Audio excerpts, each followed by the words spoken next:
안녕하세요. 네, 반갑습니다. 저희가 메리츠는 여러 가지 프로그램을 하고 있는데요. 그 새로운 프로그램이에요. 이거는 미국의 테스터라고 아시죠? 그래서 그 명사들 초대해서 우리 아이들이 진로 결정할 때 대부분 진로 결정할 때 뭔지 모르고 결정하는 게 많죠. 단순히 멋있어 보여서 아니면 그렇게 하면 돈도 많이 벌 것 같으니까 하거나 막연하게 하는 경우가 많아서 저희가 이제 앞으로 계속해서 어떤 분야의 전문으로 오랫동안 일하신 분을 초대해서 우리 아이들한테 꿈을 시험을 주는 그런 일을 하려고 해요. 그래서 특히 우리 주니어 투자 클럽이라든가 아니면 주식 투자에 관심 있는 사람들, 특히 주니어들 모여서 그런 자리를 계속 하려고 하는데 오늘 첫 번째 순서입니다. 네스터에 우리 박일환 전 대법관님이세요. 그러니까 굉장히 모시기 힘든 분이죠. 그래서 법조계에서 30여 년 이상 일하시고 지금은 이제 다른 법무법인의 고문으로 계시는데요. 저희가 특별히 부탁을 했습니다. 우리 아이들한테 특히 법조인이 되고 싶은 사람들, 그래서 우리 아이들이 어떻게 준비를 해야 되고 그다음에 어떤 진짜 법조인이 되는 게 어떤 일인가, 그래서 굉장히 좋은 시간이 되리라고 생각해요. 그러니까 관심 있게 봐주시고 그리고 질문을 많이 하셔야 돼요.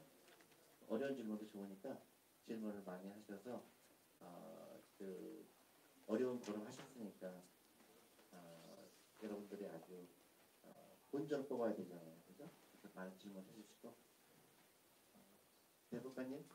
예. 예. 감사합니다.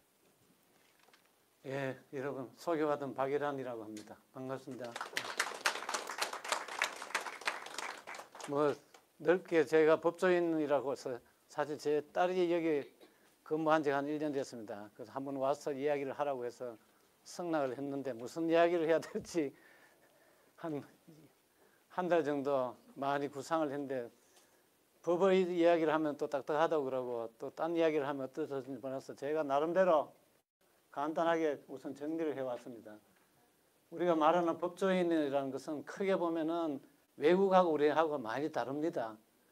근데 이제 공통된 것이 좁게는 보면은 판사, 검사, 변호사, 뭐 이 사람을 법조인으로 부르는 것은 여러분이 다 아실 겁니다.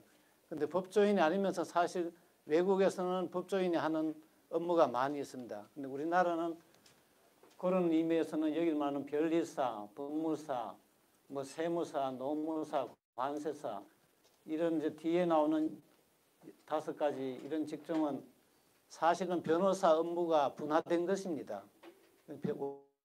원래는 외국인은 다 변호사, 우리나라에는 옛날에 변호사를 제대로 양성을 많이 못했는데 사회에서는 이런 일을 할 사람이 필요하다고 해서 간단하게 시험을 봐서 자격을 줘가지고 변호사 중에서 특수한 분야를 하는 사람을 따로 자격을 줬습니다. 그것이 이제 법무사, 세무사, 변리사, 뭐 노무사, 관세사는 역사는 그래 오래되지 않습니다만 오래된 것이 저 법무사입니다. 법무사 하는 일은 사실상 변호사 하는 일하고 거의 같습니다. 뭐 등기, 호적 관계 또는 소송 서류 작성 뭐 이런 것이기 때문에. 다음은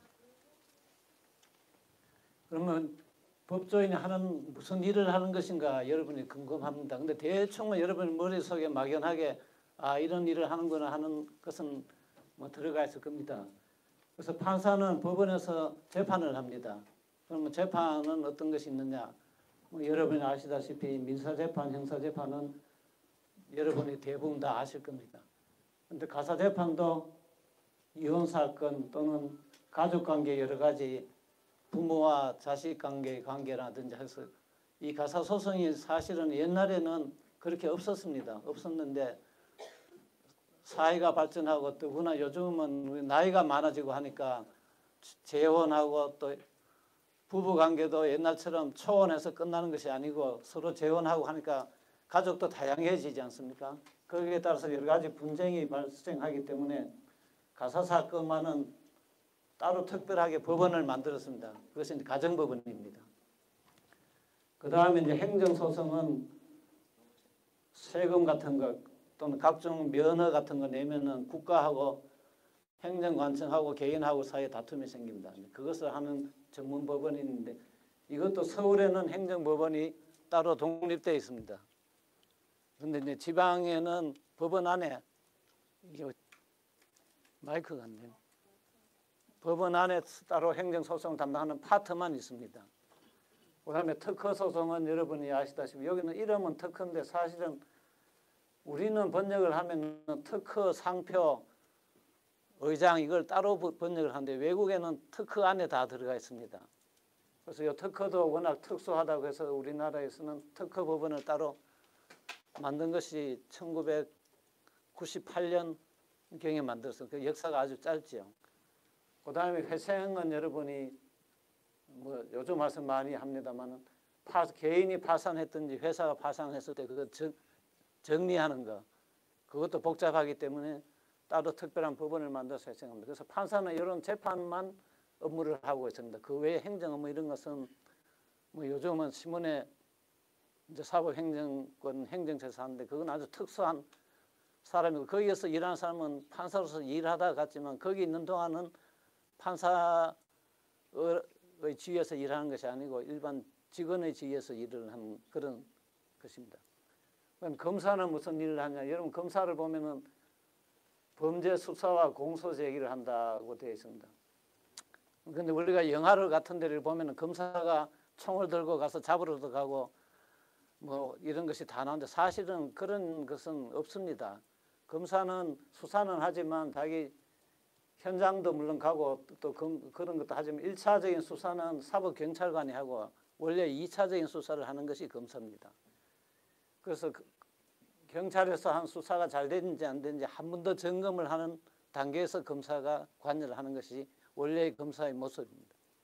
그다음에 이제 그래서 수사가 잘 돼가지고 증거가 있으면은 법원에다가 소송을 청구를 하고 잘못됐으면은 그 증거가 없고 진범이 아니다 하면은 재판을 청구하지 않는 것 그걸 불기소라고 합니다. 그래서 불기소하는 이 두 가지 역할을 검사가 합니다. 그런데 변호사는 아주 업무가 이렇게 없습니다. 법에 보면은 특별하게 정해지지 않고 있습니다. 변호사 하는 업무는 법에 관한 일은 다 할 수 있기 때문에 너무나 많습니다. 그래서 여러분 전통적으로는 변호사는 소송을 하면은 원고 대리인 또는 피고 대리인이 되든지 형사재판을 하면은 피고인을 위해서 변론하는 것 이것이 원래 전형적인 변호사의 모습입니다. 그 외에도 변호사의 업무가 너무나 많기 때문에 예컨대 무슨 우리가 빌딩을 사고 싶은데 그 빌딩이 너무 복잡하게 많은 사람이 들어가 있다 하면 그 권리를 다 분석을 해야 됩니다. 그럼 그런 것은 변호사가 아니면 할 수가 없습니다.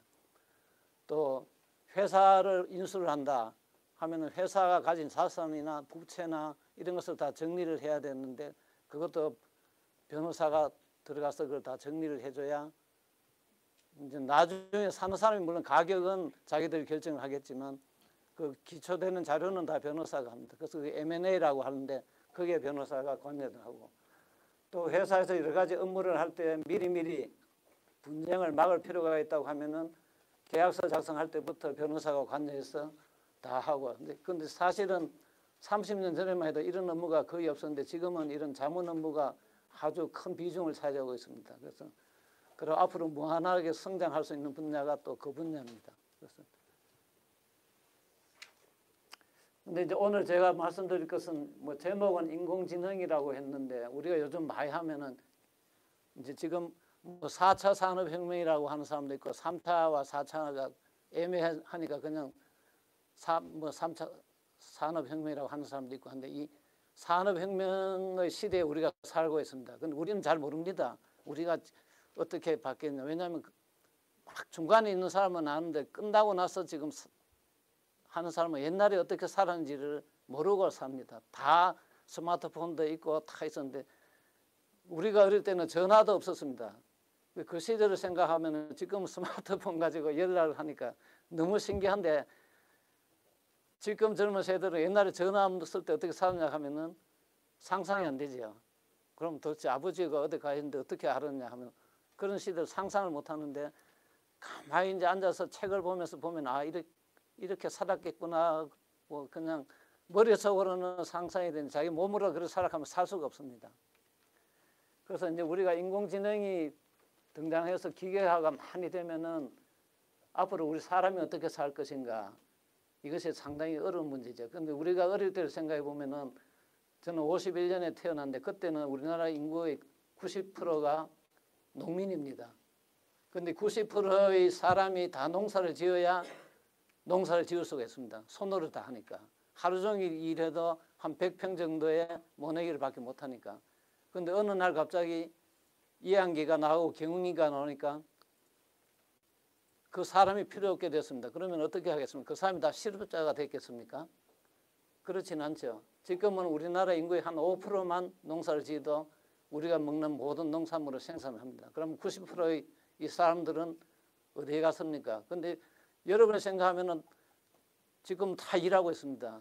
그런데 50년대 그 사람들한테서 경운기가 나오고 이래가지고 농사를 안 짓는 하면 남은 80% 90% 사람은 굶어 죽는다고 생각합니다. 똑같은 논리로 우리가 로마 시대 영화를 보면은 노예가 없으면은 귀족들이 농사를 못 짓는다. 그러면 우리가 어떻게 사느냐? 그 사람들 대화를 보면 그런 이야기가 나와요. 아니 노예 제도를 폐지하면은 이 많은 사람을 누가 농사를 지어서 먹고 사느냐? 그렇지만 노예 제도가 없어도 누군가 농사를 지어서 다 먹고 살고 또 우리나라 조선 시대도 보면은 조선 초기이나 이럴 때는 노비라는 사람이 50% 이상이 됐답니다. 우리나라 인구에. 그 사람들 다 농사를 지었죠. 그 노비를 해방하자 이래 하면 임금도 못 합니다. 다 반대를 합니다. 그럼 누가 농사를 짓느냐. 그래서 지금은 아무도 그런 사람이 없어도 다 농사를 짓고 있지 않습니까? 그러니까 우리가 이 인공지능이 발달하면은 어떻게 될 것인가 하는 것은 사실 우리는 지금 몰라요. 그런데 나중에 이제 20년 뒤에 아, 세상이 이래 변했구나 하는 걸 보면은 아무도 모릅니다. 그래서 지금도 우리가 가지고 있는 여러 가지 직장 중에서 불과 30년 전에는 상상도 못한 직장이 지금 굉장히 많이 생겼죠. 그럼 앞으로 20년 뒤에는 얼마나 많은 직장이 생길지는 우리도 아무도 모릅니다. 그래서 예를 들어 보면은 지금 우리가 이제 인공지능이 나오면은 법조 분야도 많이 대체를 합니다. 인력이 줄어들고. 그러면은 사람이 줄어들까 그런 생각이 쉬운데 그렇지 않다는 것을 제가 말씀을 드리면 이해를 쉽게 하면 여러분 등기라는 제도를 아시죠? 우리가 집을 사면은 문패를 붙이듯이 내가 그 집의 주인이라는 것을 어딘가 표시를 해야 사고 팔 수 있을 거 아닙니까? 그 사람이 그 집 주인인지 그 땅 주인인지 우리가 모르니까 그래서 고안해낸 것이 등기 제도입니다. 그래서 등기 제도는 국가에서 이 땅은 누구 소유라는 것을 확인해 가지고 이름을 적어주는 겁니다. 그러면 우리가 그 땅을 사고 싶으면 그 등기부를 보고 아, 이 땅 주인이 누구구나 하고 확인을 해서 합니다. 그러면은 전국에 있는 모든 건물과 모든 땅이 다 등기부가 있다고 하면은 그게 5페이지도 되고 10페이지도 되고 이랍니다. 그 양이 엄청나겠죠. 그리고 팔 때마다 새로 또 기입을 해야 되고 그러면 그것을 만드는 데 들어가는 인력이 얼마나 많겠습니까? 굉장히 많습니다. 그래서 전국에서 그것을 하기 위해서 만든 것이 등기소입니다. 그럼 등기소를 가면은 여러분은 그 안에는 안 가봤겠지만 이런 정도의 방이 전부 다 서류로만 되어 있습니다.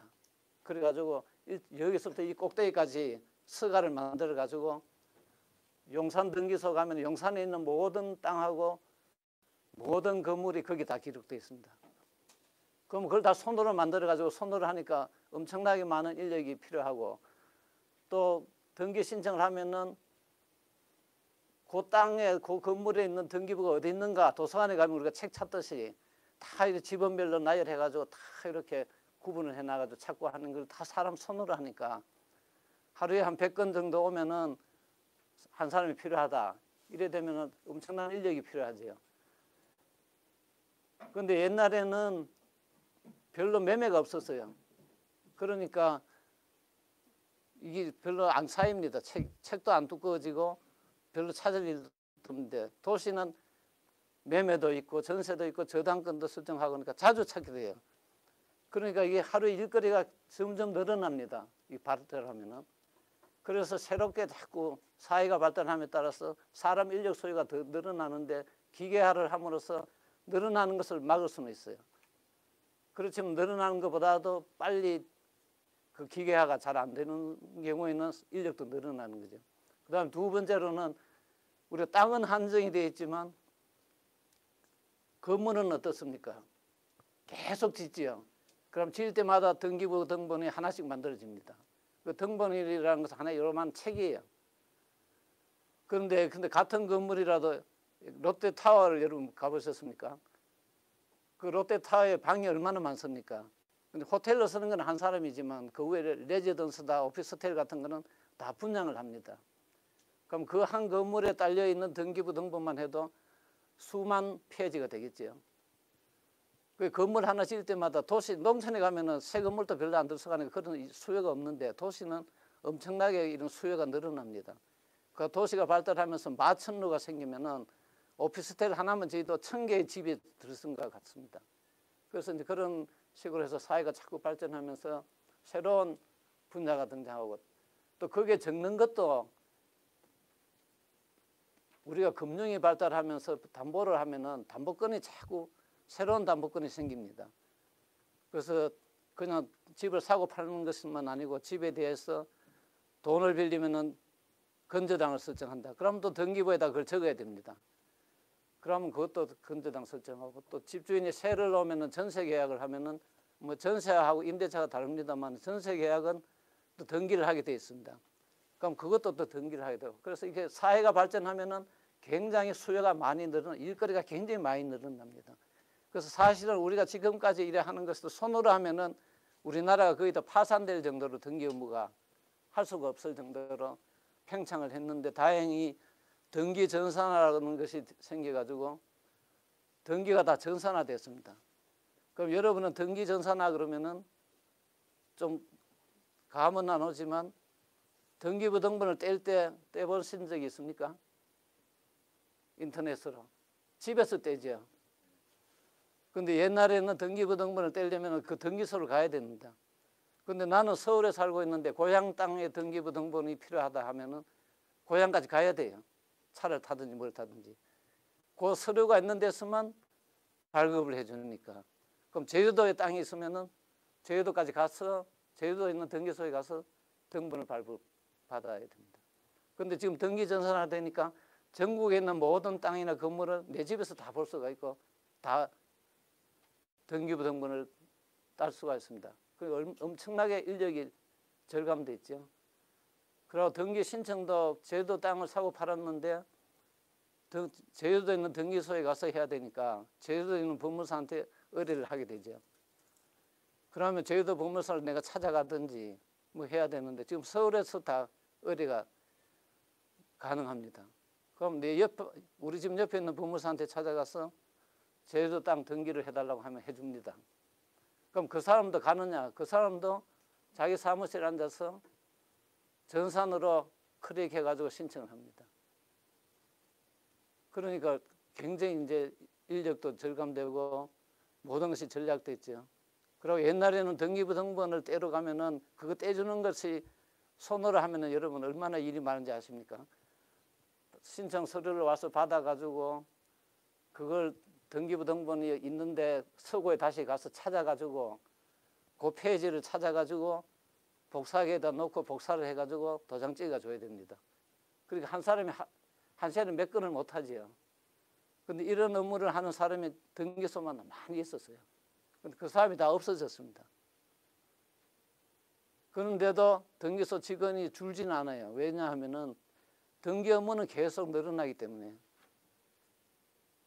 이전 등기 신청 이런 업무는 계속 늘어나고 그 늘어나는 것을 확인해 가지고 등기부 등본에다가 기재를 하는 것이 아주 중요하기 때문에 그거는 사람 손으로 마지막 단계에서 확인을 해야 됩니다. 그 확인하는 공무원을 등기관이라고 하는데 그래서 이런 업무가 계속 늘어나고 집도 늘어나고 또 땅도 자꾸 쪼개지고 시골에는 10,000평이 하나지만 도시는 50평만 돼도 하나씩 등기부 등본이 만들어질 정도 땅도 쪼개지고 또 권리도 종전에 없던 권리가 자꾸 생깁니다. 건저당이다. 뭐 또 안 하면 또 경매 신청하면 또 경매 등기도 해야 되고 이래서 업무가 자꾸 늘는다. 근데 사회가 발달하고 인공지능이 이런 기계가 되면서 또 사라지는 사건도 있습니다. 교통사고. 교통사고는 사실 제가 판사 처음 하고 할 때는 굉장히 많았습니다. 그게 다 소송으로 처리가 됐습니다. 1년에 우리나라에서 교통사고로 죽는 사람이 10,000명이 넘었어요. 다치는 사람은 몇십만 명이 되죠. 그런데 교통사고가 생각하면 간단한 것 같지만 누가 잘못했느냐를 따지는 것이 사고는 순간에 나고 나중에 가서 보면은 알 수가 없어요. 저쪽에서 중앙선을 침범했는지 이쪽에서 침범했는지 차는 이렇게 나눠져 있고. 그런데 이것을 밝히는 작업이 굉장히 어렵습니다. 그래서 판사들이 교통사고 중에서 중앙선 침범했는데 사망한 사람이 있으면은 보통 우리가 죄를 다 사망한 사람 측으로 미루어 버립니다. 근데 이 사람은 죽었기 때문에 가족들은 우리 뭐 아버지가 우리 남편이 뭐 그렇게 운전을 안 했는데 왜 그때는 했을까 의심은 가지만 증명을 할 수가 없고. 그래서 이제 손해배상 사건 같은 걸 하면은 과실에 따라서 비율을 정해줘야 되는데 이게 상당히 어려워요. 그러니까 재판도 하고 1심에도 안 되면 2심도 가고 3심도 가고 하는데 요즘 이 사건이 거의 없어졌습니다. 1년에 몇 건 보기 어려워요. 대부분은 보험으로도 처리되지만 지금은 CCTV하고 블랙박스가 나오기 때문에 그거 보면은 딱 증거가 명확하니까 이런 사건은 이제 법원에 거의 안 옵니다. 옛날에는 판사만 1년에 10건, 10건, 뭐 20, 30건씩 처리하던 것이 안 옵니다. 그럼 이제 대여금 사건 이런 것도 이거 아주 초기 단계에 우리나라에서 볼 수 있는 사건입니다. 돈을 빌려줬는데 안 갚았다. 그러니까 아주 간단한 사건이죠. 말은 하면. 그런데 돈을 빌려줬는데 상대방이 안 빌렸다고 그래요. 그럼 판사는 모르잖아요. 빌려줬는지 안 빌려줬는지. 그런데 물론 이제 우리가 돈을 빌려주면은 뭐 차용증도 쓰고 이래 하면은 좋은데 뭐 친한 친구라든지 가족 관계라든지 뭐 이런 식으로 해서 돈 빌려주고 하면서 그냥 갚으라고 돈을 주지 차용증 쓰고 막 이래 잘 안 하는 경우가 많죠. 그것도 차용증을 받았더라도 뭐 아버지가 빌려주고 했는 거 말은 듣는데 아버지가 돌아가셨다. 그리고 아들이 받으러 가면 안 빌렸다고 그러면 없다. 또 차용증도 오래 가지고 있으면 없는 수가 있잖아요. 그러니까 이게 또 갚은 사람도 자기는 분명히 갚았다고 생각하는데 안 받았다고 그래가 내놔라고 그런다든지. 이래서 이 이제 대여금 사건 이런 것이 아주 사건은 간단한데 이 사실관계를 알기가 너무 어려운 사건이 많습니다. 그런데 지금은 이런 사건도 거의 없어졌어요. 왜 없어졌냐? 지금은 거의 다 통장으로 계좌 이체를 하기 때문에 뭐 빌렸다 안 빌렸다 돈이 오고 간 거는 부정할 수가 없기 때문에 이런 사건도 거의 다 없어졌습니다. 그 옛날에는 계금 사건, 계라는 거 아십니까? 계가 중간에 파토가 나가지고 없어져 버리면 계주는 도망가 버리는데 계원들끼리 그 정리가 안 돼요. 나는 뭐 몇 번 냈다 안 냈다 이게 그런 사건 이런 거는 오면은 한 사건 하면 한 사건 한 10건 정도 할 정도로 힘이 드는 이런 사건인데 이런 것이 다 기계가 발달하면서 다 없어져 버렸습니다. 그럼 요즘은 어떤 사건이 오느냐? 그럼 사건이 없어서 판사가 편하냐? 신종 사건이 자꾸 생깁니다. 여러분 보이시피싱 해가지고 돈 뺏기는 사건 이런 건 옛날에 없었거든요. 또는 주식 투자해가지고 내가 손해봤다 뭐 이런 거 이런 사건도 옛날에 없었습니다. 또 유튜브라는 것이 나오고 이 사이버 공간이 나오니까 요즘은 명예훼손 사건 여러분 보면 신문에 뭐 댓글 달아가 했다는 건데 옛날에는 저는 명예훼손 사건을 판사 생활 한 20년 30년 하면서 해본 적이 없어요. 그런데 대법원 가서 이제 보니까 형사 사건의 명예훼손이 대부분이 굉장히 많습니다. 대부분이 다 이 사이버에서 일어나는 명예훼손 사건이. 그 명예훼손은 사실 남이 있는 데서 저놈이 뭐 옛날에 이런 나쁜 짓을 했다 이래 말을 해야 되는데 여는 그런 건 아니잖아요. 그냥 혼자서 댓글 달아가 올려버리는데 이것이 이제 우리 종래의 개념으로 보면은 명예훼손이라고 보기 어려운 그런 형태의 명예훼손이 생겨가지고 된 것이 이겁니다. 그 다음에 음악 저작권 공방. 음악도 여러분 옛날에는 레코더 하면은 축음기에다가 이렇게 판을 돌리죠. 그것이 저작권 이제 판을 이제 아무나 못 만들고 이래 하는데 지금은 그런 게 없잖아요. 눈에 안 보이잖아요. 그냥 전송만 하면은 다운받아가 그냥 듣는 거 아닙니까? 그러면 이 종래의 우리 저작권 관념으로는 이 저작권 침해가 되는지 안 되는지 애매한 그런 이제 분야가 되어버렸습니다. 근데 사실은 그 음악을 창작한 사람을 보호를 해줘야 되는데 종래의 레코더 만드는 그 시대의 관념 가지고는 그걸 보호를 해줄 수가 없습니다. 그래서 법도 다시 여기서 진화해가지고 전송권이라는 권리가 생겼어요. 이것도 이렇게 공간으로 전송해 주는 것도 저작권자의 허가를 받아 영업적으로 하면은, 근데 저작권이라는 것은 이제 상업적으로 하지 않는 것은 그게 영향을 안 미칩니다. 그건 개인적으로. 근데 영업적으로 하면은 안 된다 하는 전송권이라는 권리가 새로 생겼습니다. 그래서 소리바다 사건 같은 데서는 그 전송권이 문제가 된 그런 사례가 됩니다. 또 우리가 여러분 그 가면은 노래방에 가면 노래를 부르지 않습니까? 그러면 그 노래방에 돈을 내는데 그 돈 중에 일부는 음악 저작권 협회에 들어갑니다. 그런데 생각해 보십시오. 그 전국에 있는 그 수많은 노래방에서 하루에 매출을 얼마를 올려가지고 그 중에 뭐 5%면 5%, 3%면 3%를 받는다는 것이 비용이 더 안 들겠습니까? 옛날식으로 우리가 돈을 받으려면은. 근데 그것이 지금 전산 이런 기계가 발달하면서 자동으로 다 해결이 됩니다. 그래서 전국적으로 노래방 이런 데서 우리가 한 곡 부르면은 그 곡 작곡가 가수한테 돈이 많이 들어갑니다. 근데 여러분이 아마 상상하신 것보다도 엄청난 돈이 그 사람들한테 저작권료로 지급이 되고 있습니다. 그래서 저작권도 보면은 하나가 있었다가 협회가 그 협회 하나는 이제 운영을 하는데 약간 관제성, 지금은 이제 그것도 많이 민영화되었습니다만 공부에서 나온 공무원이 그 이사장이 되고 이런 식으로 해가지고 됐다가 초기에 얘기 나오니까 이제 그 사람들이 이런 생각을 했어요. 아, 이게 참 나이 든 분은 사실 음악을 하나 만들어도 그때 레코드 팔고 나서는 수입이 없어요. 그 뭐 이제 백난설이다 뭐 이런 옛날 고복수다 뭐 이런 사람들이 노래를 부르는데 그걸 다 좋아는 하는데 수입이 없습니다. 그러니까 이제 이런 제도가 생기가 돈이 막 들어오니까 우리 선배들한테 좀 보답을 하자 이래가지고 그 사람들한테 좀 돈을 나눠주는 비율을 좀 높였어요. 뭐 그러니까 초기에는 뭐 그래도 아무도 이거 설마 뭐 이런 것이 돈이 되겠나 하고 이제 굉장히 우리가 상상하는 이상으로 굉장히 많습니다. 곡 하나가 제대로 히트 치면 1년에 1,000만 원 이상 그 정도로 들어갑니다.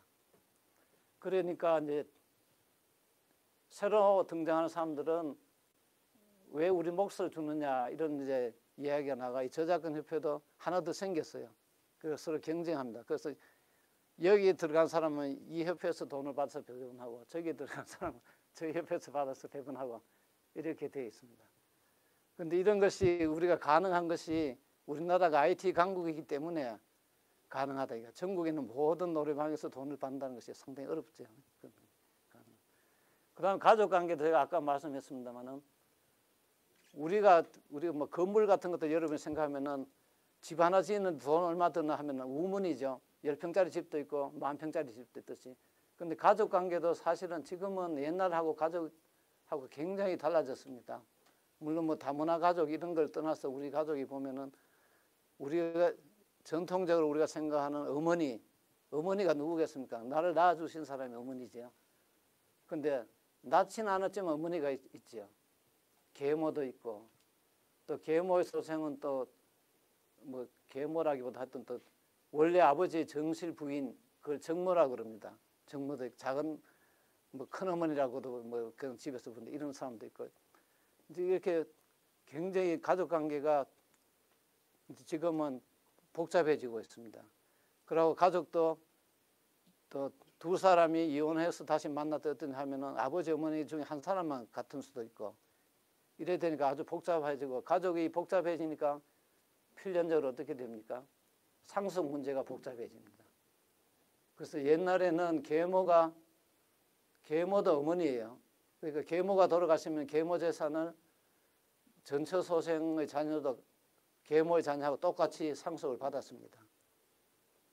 근데 그게 이제 가족법이 고쳐져가 계모는 어머니가 아니다고 됐어요, 지금. 그러니까 계모가 돌아가시면은 계모의 재산은 전처소생의 자녀는 상속을 못 받습니다.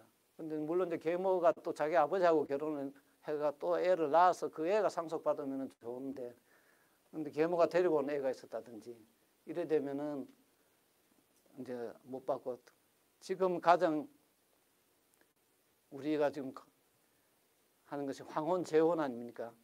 근데 황혼재혼의 가장 장애 사유가 뭐겠습니까? 이 상속 문제예요. 계모가 아버지하고 결혼을 했다든지 또는 어머니가 계부하고 결혼을 했는데 이 재산을 누가 상속하느냐? 자식이 이제 없는 계모라든지 이래 하면은 계모가 죽으면은 계모의 자식이 없으면은 계모 형제 자매가 가져가요. 그러니까 이 같이 사는 사람 어머니를 모셨는데 자기 그러고 아버지가 먼저 죽었어. 아버지 재산을 계모가 상속했는데 그 계모가 죽을 때는 내한테 오면 좋은데 자기는 잘 모르는 계모의 형제 자매, 뭐 계모가 또 어리면은 그 계모의 아버지 뭐 이런 식으로 가버리니까 이상하지요, 조금. 그러니까 그런데 반대로 또 계모가 먼저 죽으면 또 괜찮아요. 그러면은 그 이제 아버지 재산은 계모한테는 안 가고 자기들이 받으니까. 근데 그걸 알 수가 없잖아요. 그러니까 자식들이 이제 막 반대를 하는 거죠. 근데 그걸 분명하게 할 수가 없습니다. 뭐 상속을 안 하겠다, 포기하겠다고 뭐 각서 쓰고 재혼할 수도 없고. 그래서 이런 것이 우리가 종제에는 전혀 못 보던 그런 새로운 소송입니다. 근데 참고로 말씀을 드리면 원래 우리나라는 부부간에는 상속을 안 합니다. 자식의 피가 이렇게 연결이 되는 사람끼리 상속을 하지 부부는 상속을 안 했습니다. 그러면 이제 여러분 의문이 있죠. 그러면은 남편이 죽으면은 뭐 여자가 죽으면은 남자의 딴 데 가서 뭐 하니까 크게 이제 의문이 없는데 남편이 죽으면은 그 여자는 가면 어떻게 생활하느냐 당장 의문이 들죠. 근데 옛날 조선시대는 안방 살림은 그 부인이 다 맡았기 때문에 가서 뭐 상속은 안 하더라도 그 이제 효도를 못하면은 그는 사회에서 그냥 매장되기 때문에 어머니는 상속권은 없어도 그 지위는 충분히 보장이 됐습니다. 그런데 이제 해방 이후에 이제 우리가 민법을 새로 만들면서 이 문제가 대두됐어요. 그래 대두되니까 그러면 며느리가 남편이 죽었는데 며느리는 혼자 남으면은 어떻게 사느냐 하니까 특별 규정으로 며느리는 상속을 할 수 있다는 조문을 만들었어요. 그런데 사위는 상속을 할 수 있다는 조문이 없었어요. 그런데 그것이 나중에 남녀 평등이 되면서 사위도 이제 상속하는 걸로 이렇게 지금 바뀌었습니다. 근데 우리 종래 관습하고는 안 맞는 상속법이 지금 되어 있는데 이것도 오래 하니까 다 익숙해져 가지고 당연히 그래 하는 걸로 알고 있습니다. 그래서 이렇게 이제 법이 자꾸 바뀌면은 우리가 사회에서 적응을 하기가 상당히 이제 어렵고 이런 것은 인공지능이 해결해 주는 문제가 아닙니다. 사람이 모여서 해결해야 되는 문제. 그러면 이제 뭐 간단하게 제가 법조인하고 우리 장례에 대해서 말씀을 드렸는데, 그럼 여러분 법조인이 왜 되려고 합니까? 뭐 관심이 와서 되고 싶은 이유가 있습니까?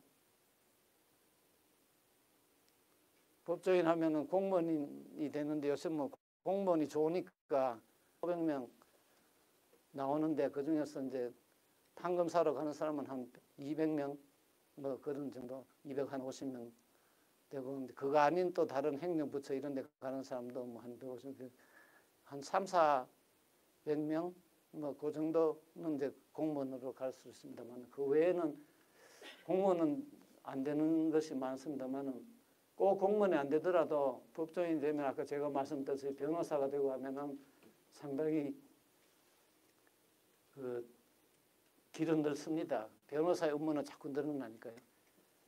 우선 첫 번째 거는 뭐 여러분이 나중에 질문을 하시면은 제가 질문드리고, 그럼 누가 법조인이 되면은 좋겠느냐? 근데 법조인이라는 것이 여러분 막연하게 고시 공부하면은 머리가 좋아야 된다. 머리가 좋아야 된다는 말은 좀 너무 광범한 말이 되고, 그러면 어떤 머리가 좋아야 되느냐? 사람에 따라서 다 기능이 다르지 않습니까? 암기를 잘하는 사람, 뭐 이해를 잘하는 사람, 뭐 이런 사람인데 사실 법조인은 암기는 할 필요가 없습니다. 왜냐하면 실무에 나가면은 다 책 보고 하니까. 그럼 책에 다 있는데 그게 되느냐? 근데 책을 아무리 봐도 사건하고 이렇게 연관을 시키는 능력이 있어야 돼요. 그것이 제일 중요합니다. 그래서 그러면 연관을 시키는 그 능력은 결국은 어떤 능력이 필요하냐면은 분석을 잘해야 된다. 그 어떻게 보면은 수학적인 그런 사고 방식을 가지고 확률이나 이런 것을 잘하는 사람이 법조인이 되면은 더 잘할 수 있다 이런 뭐 이야기도 할 수가 있습니다. 그 다음에 또 정신력이 좀 있어야 됩니다. 이게 왜냐하면 집중해가지고 집중을 하지 않으면은 뭐가 중요한지를 모릅니다. 그냥 일반적으로 우리가 상담을 해가 들으면은 막 저 사람은 억울하다고 하는데 왜 억울한지 억울하지 않은 것을 가지고 억울하다고 이야기하는 사람도 있고 정말 억울하던 것을 이야기하는 사람도 있고 근데 이게 듣는 나중에 재판을 다 해보면 이것이 핵심이구나 하는 것을 아는데 그때는 늦었지요. 그 전에 그냥 대화를 하고 그 사람이 문제점을 서로 대화를 하면서 그 문제점을 찾아내는 거. 문제점을 알아야 답을 찾을 거 아닙니까? 근데 보통은 이건 이래 돼야 된다 하는 답 같은 걸 머릿속에 넣어놓고 사실은 안 그런데 안 그런 거는 다 아니다 하고 맞는 것만 이렇게 추려가지고 하는 사람도 있습니다. 그래서 뭐 요새 말하면은 이제 뭐 이건 검찰 이야기를 수사관 이야기를 하면은 이 사람이 범인이 맞다고 해놓고 증거를 수집하는 거예요. 그럼 그 사람이 범인이 아닐 수도 있는 증거도 있는데 그런 건 다 이런 저런 이유로 무시를 해버리고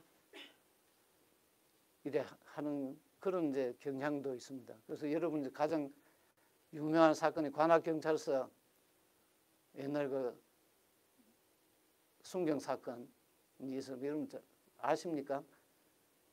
경찰서에 근무하는 순경이 자기 애인하고 호텔 그 여관에서 하룻밤을 지내고 아침에 출근했는데 그 새벽에 그 새벽도 아니에요. 거의 아침에 그 여자가 죽었어요.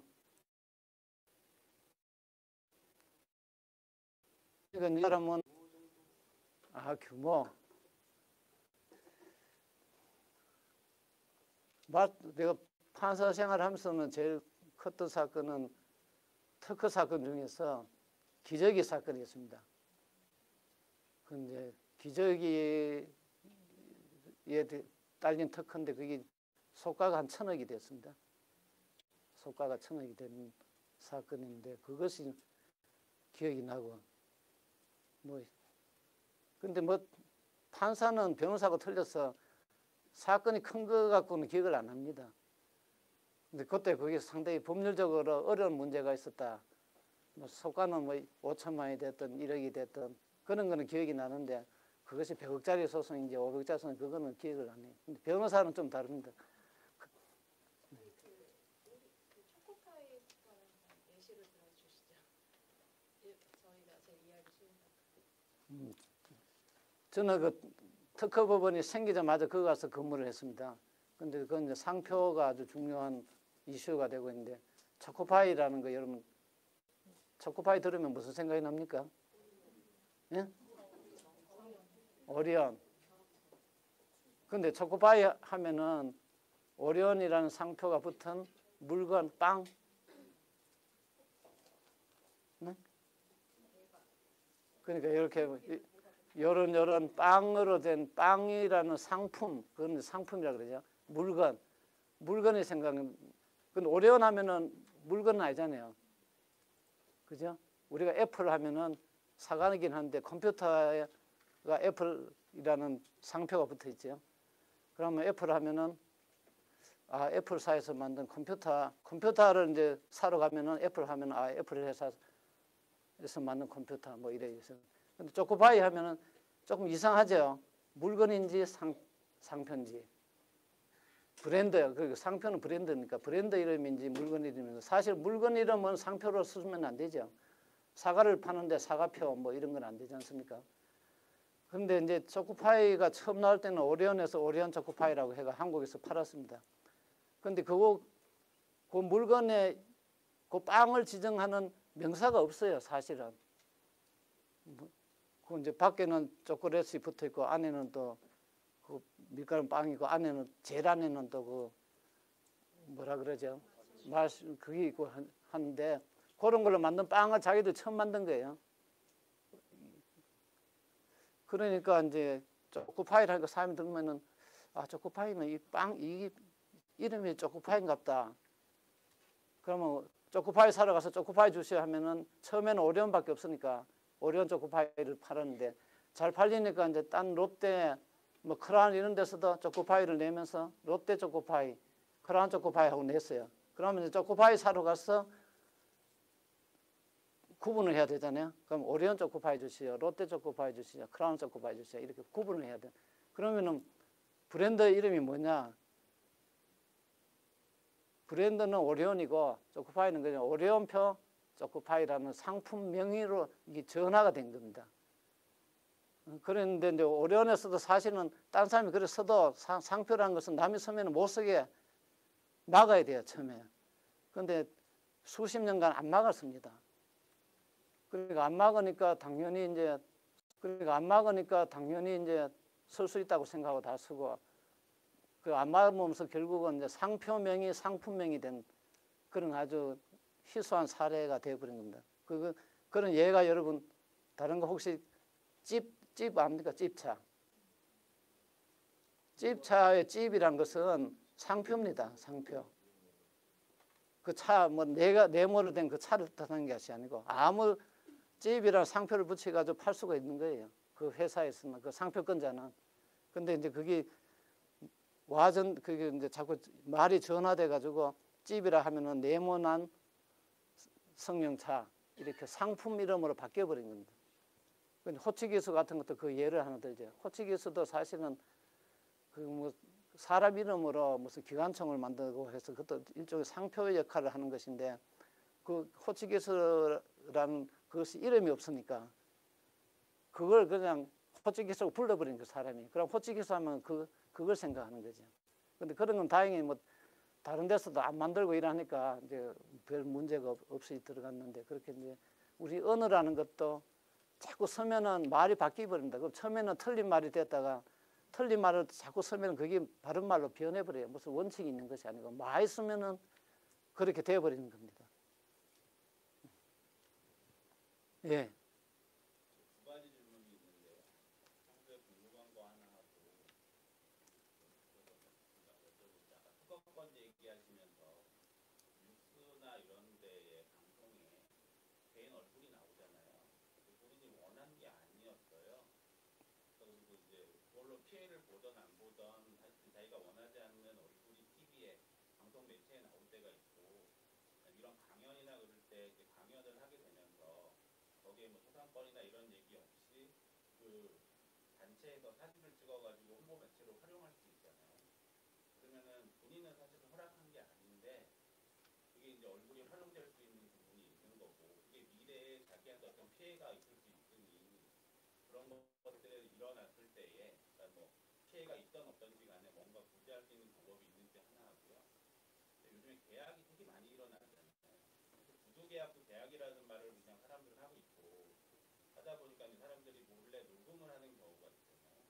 그럼 어떤 경우에 녹음은 합법적으로 가능한 거고 어떤 거는 법적으로 인정받을 수 없는 녹음이 있는 건지 두 가지 질문을 드려서 궁금한데. 예, 괜찮습니다. 그 첫 번째 거는 뭐 저작권이나 이런 것이 사실은 뭐 저작권이 제일 문제가 되죠. 뭐 특허권은 이제 등록해 놨으니까 상업적으로 이용하는 것은 다 원칙으로 안 됩니다.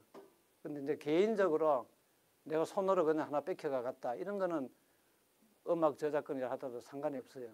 그냥. 근데 이제 그 텔레비 같은 데서 이렇게 얼굴을 본인 허가 없이 내면 그건 일종의 상업적으로 그 사람들이 활용한 것이기 때문에 이제 손해배 인격권의 침해가 되죠.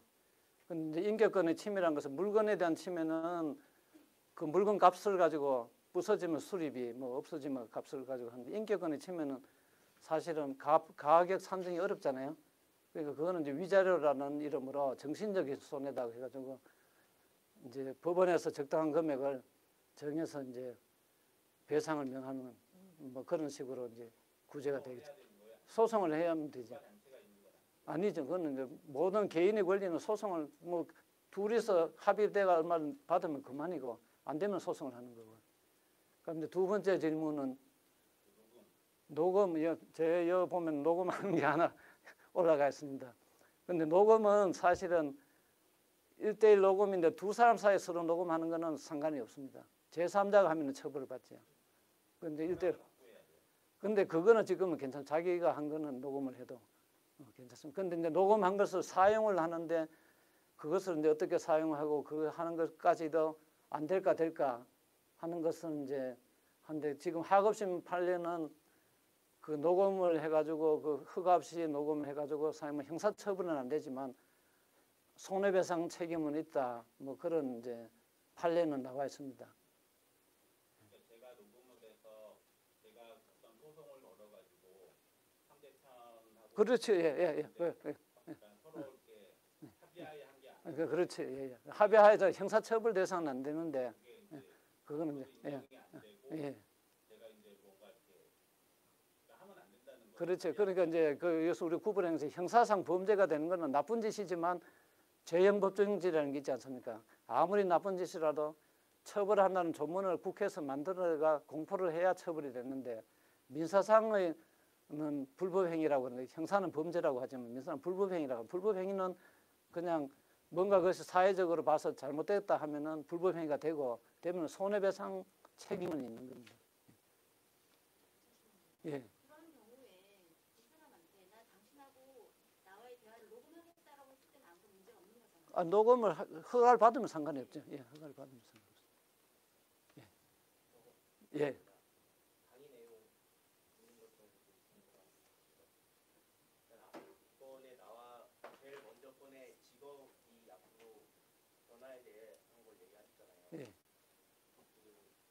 산업혁명이 한번 일어날 때마다 가장 많이 일어나는 게 저는 생산성 향상이라고 생각합니다. 그렇지.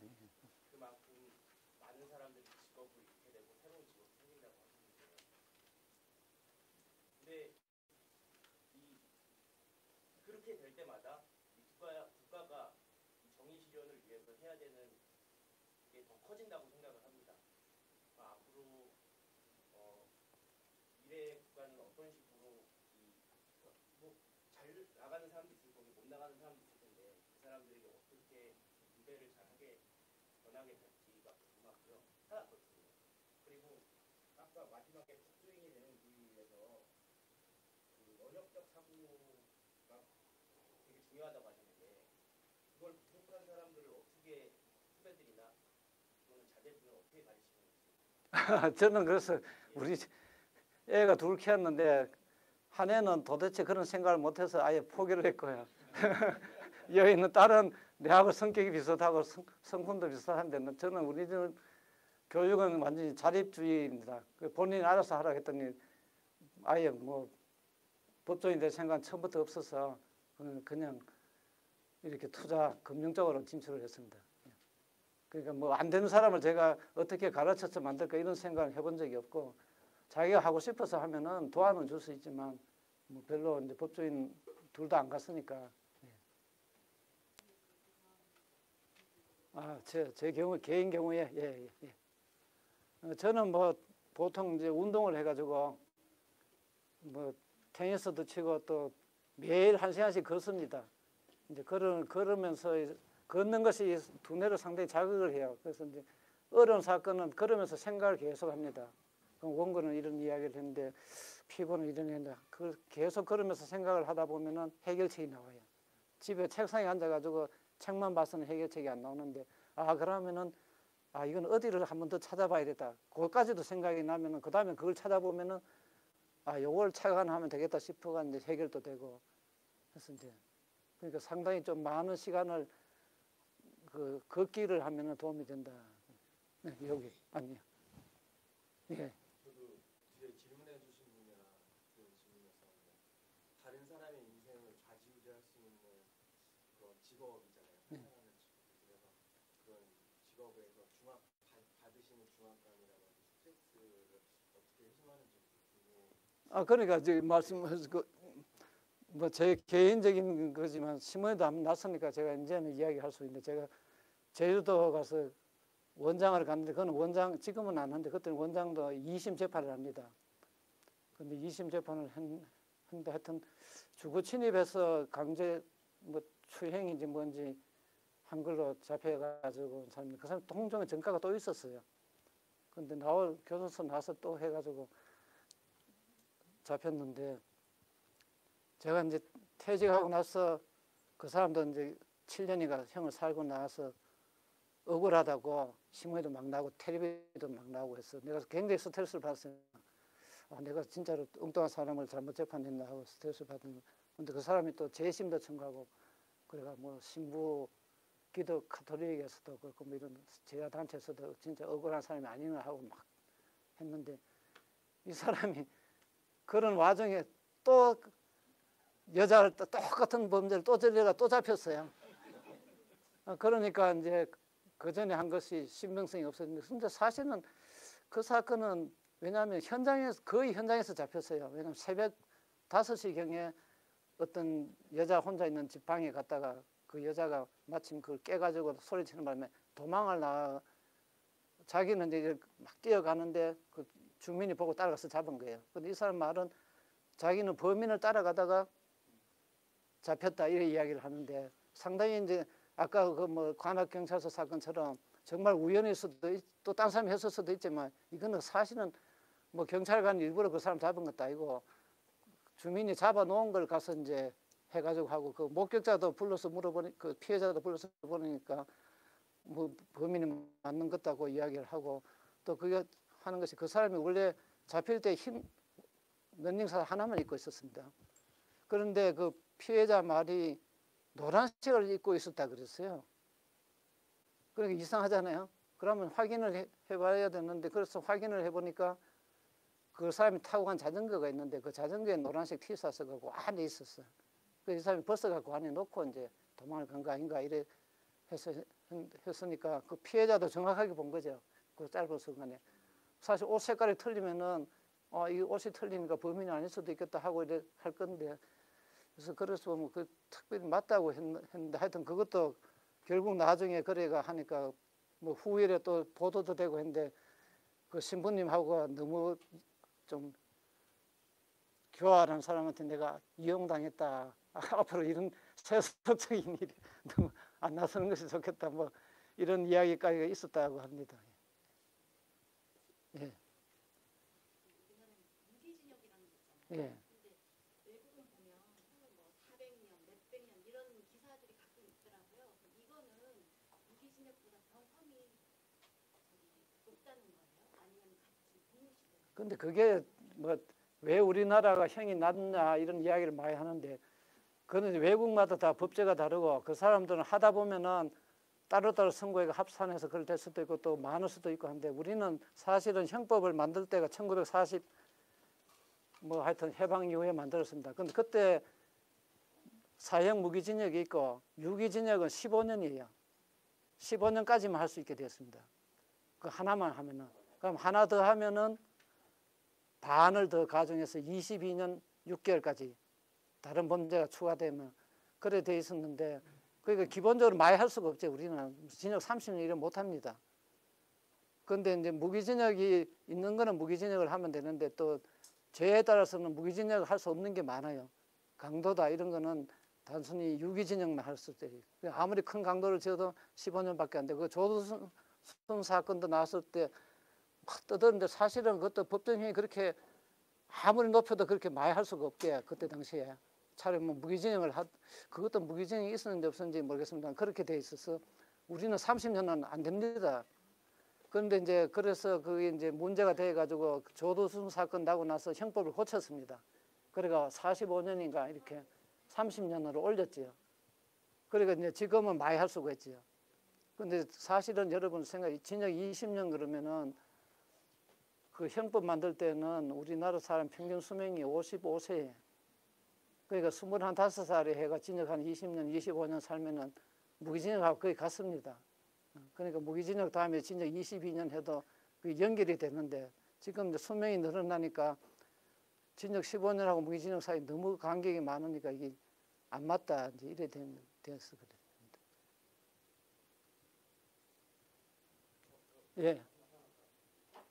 제가 10대 때 읽었던 책에서 제일 좋은 정의는 능력에 따라 일하고 필요에 따라 소비하는 거라고 하더라고요. 어릴 때 그 말이 정말 많았고요. 근데 이제 30대 중반쯤 되니까 지금 보는 눈은 능력에 맞게 일하고 능력에 맞게 소비하는 게 제일 좋은 것 같습니다. 많은 시간 법조인으로 일하시면서 생각하시는 정의가 어떤 건지 궁금합니다. 그거는 이제 뭐 답이 없는 거죠. 하나님만이 할 텐데. 그러니까 능력에 따라 일하고 필요에 따라 받는다는 건 말은 좋은데 그러면은 필요한 거는 많고 능력에 따라 일해가 생산되는 건 적을 거 아니에요. 그러면 싸움이 나죠. 내가 많이 가져가. 필요한 사람은 많으니까 100개 필요하다고 해서 사는데 만든 사람은 60개밖에 안 만드니까. 그럼 능력 있는 사람이 100개를 만들어주면 좋은데 100개를 만들면 필요는 또 늘어나겠죠. 그러면은 그게 안 되죠. 그 분배가 안 되는 거죠. 그러면 능력에 따라 일하고 능력에 따라 가져간다. 이러되면은 능력이 없는 사람도 살아야 되는데 그 사람은 그러면 죽게 만드냐. 그럼 뭐 하루에 일 안 하는 사람은 먹지도 마라. 이런 게 이제 절에 가면은 스님들이 하는 말씀 아니야. 그것도 뭐 결혼사 일할 수 있는데 안 하는 사람은 그 말이 맞겠지만 일을 하고 싶어도 못 하는 사람한테 그 말을 할 수는 없잖아요. 그러니까 이제 우리가 분배와 그거 하는 것이 뭐 자유와 지금 보수와 진보와 싸우는 것도 결국 거기랑 서로 의견 충돌이니까 결국은 능력 있는 사람 잘하게 해주면은 총액이 늘어나서 또 분배도 할 수 있는데 또 너무 과하면은 빈부격차가 너무 많이 심해지니까 또 안 된다. 뭐 하니까 이 조화롭게 이제 우리가 사회를 만들어가는 게 중요하죠. 그러니까 여러분 세금 내라고 해보세요. 내가 돈 많이 벌 때는 세금이 많다고 하다가 내가 돈 적게 벌면 아이 그 사람도 세금 더 내지 왜 그러냐 하고 집안의 형제끼리도 안 그렇습니까? 아버지 뭐 생신 뭐 칠순 잔치 한다 하면은 사람마다 다 계산이 틀려요. 니는 돈 많이 버니까 200만 원 내라. 나는 돈 못 벌고 100만 원 내라 하면 아 형은 뭐 젊어서 어릴 때 아버지 돈 다 써가지고 하고 나는 내가 버는데 왜 똑같이 안 내고 더 내냐. 이런 싸우는 거죠. 그럼 그 답이 있습니까? 답이 없지요. 나중에 여러분 부모한테 재산을 상속을 받든지 상속을 해줄 때 어떻게 해주겠습니까? 답이 없어요. 그래서 죽을 때까지 못하고 죽는 겁니다. 아들을 더 줄까 딸을 더 줄까 뭐 아이 소신이 뜻해가 아들 더 준 사람도 있지만 그 딸 이제는 그래 못하잖아요. 답이 없는 겁니다. 그런 건. 예. 아까 그 조두순 사건 얘기하니까 그게 뭐 알코올 뭐 상태였다거나 이러면 감형이 되잖아요. 예. 근데 그런 거에 너무너무 격분을 하게 되거든요. 그런 범죄를 저질렀는데 꼭 그런 걸 빠져나가고 감형이 되고 이러니까 근데 법관님 개인적인 생각은 그렇게 그런 뭐 일반적인 정신 이약 상태라던가 뭐 알코올 뭐 이런 상태였다고 해서 감형되는 거에 대해서 어떻게 생각하세요? 근데 그거는 조금 오해가 있는데 사실은 이제 술을 먹었다고 해서 정신미약이 되느냐 하는 것 자체가 조금 문제죠. 근데 사실은 이제 술 먹어 진짜로 정신이 없는 상태라면은 우리 심신미약자는 원래 다른 질병을 해서 됐을 때도 감경을 해주게 돼 있거든요. 근데 술이 완전히 알코올 중독 상태가 돼 있는 사람 평소에는 아닌데 그날 술 먹었어 그래 했다고 변명을 하는 거죠. 이 사람은. 근데 그 변명을 받아들여져 가지고 이제 감격을 하니까 이제 문제가 되는 건데 사실은 그걸 안 받아들이면 되는데 이제 판사들이 우리나라가 이 음주 문화에 좀 관대하다 보니까 그것도 받아들이는 것이 보통은 안 받아들여도 아무 상관이 없어요. 왜냐하면 10년 이하의 징역 이래 돼 있거든요. 10년 이하의 징역 이래 돼 있으니까 뭐 1년 해도 감경 할 필요가 없어요. 하한은 어차피 밑에니까. 그런데 어떨 때 감경하냐면 아주 특수한 경우에는 이제 3년 이상 이래 돼 있어요. 근데 실제로는 별거 아니다. 그 이제 판단됐는데 3년을 해야 된다요.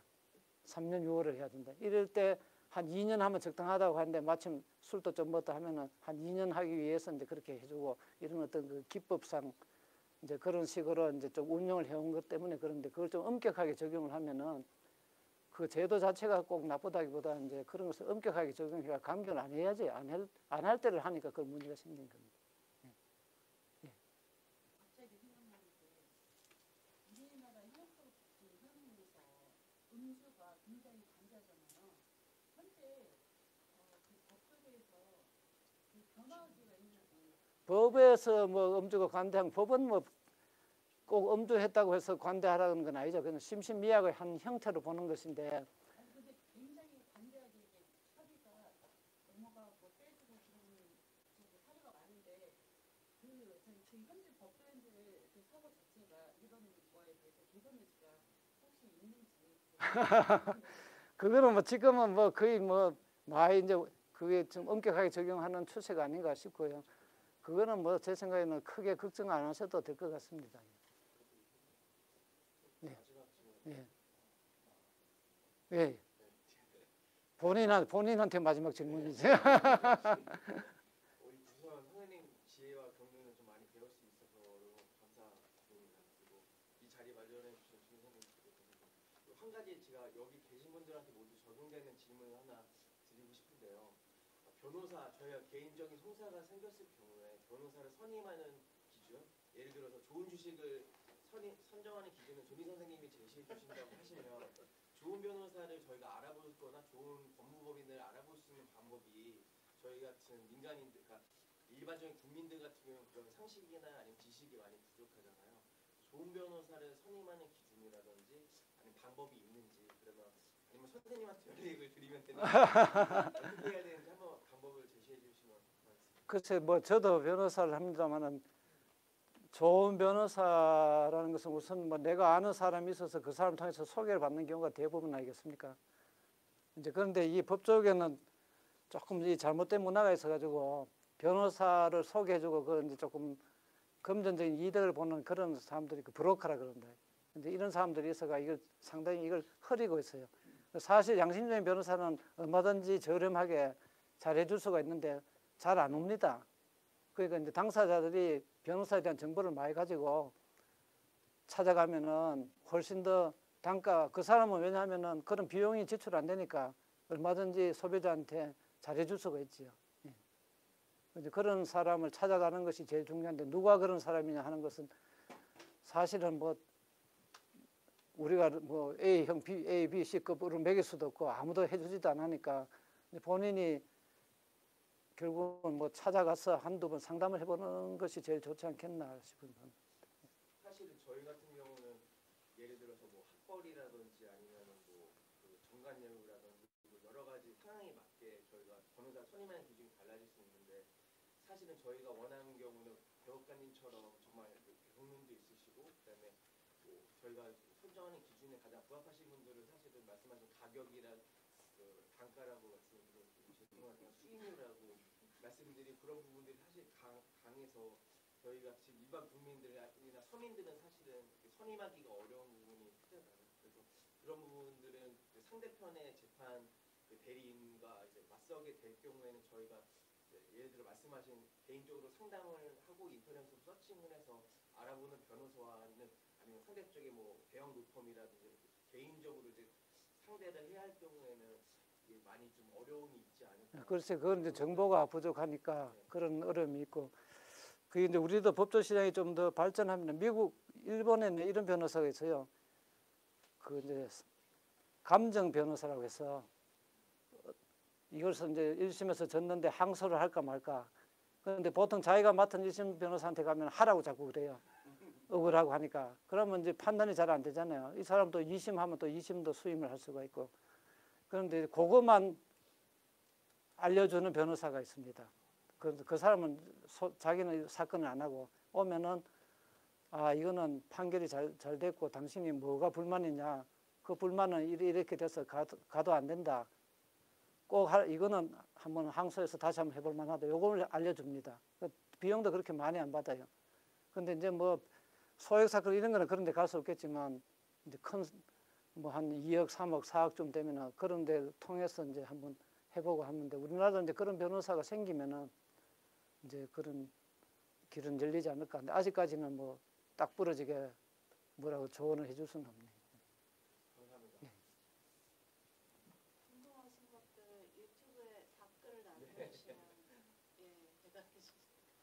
어디 뭐 다 궁금증이 해소됐습니까? 네.